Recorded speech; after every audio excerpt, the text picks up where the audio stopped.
అందరికీ నమస్కారం. ఈరోజు కథ ఒకే శ్వాసతో జీవించిన గ్రామం.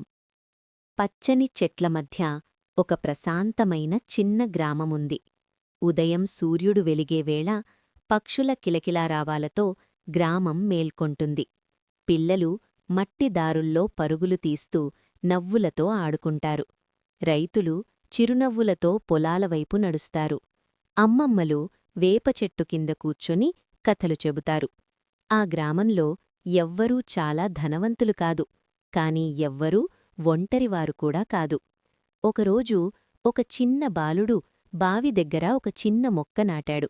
ప్రతిరోజూ దానికి నీళ్లు పోసేవాడు. అతన్ని చూసి ఇంకో పిల్లాడు వచ్చాడు.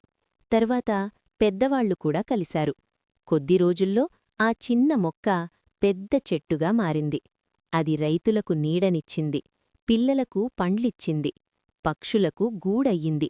అప్పుడు ఆ గ్రామం ఒక విషయం గ్రహించింది. ప్రతి ఒక్కరూ కొంచెం ప్రేమ ఇస్తే జీవితం ఎంతో ఎక్కువగా తిరిగిస్తుంది. ఆ చెట్టు ఆ గ్రామానికి గుండయ్యింది. ఆ గ్రామం ఒక కుటుంబంలా మారింది.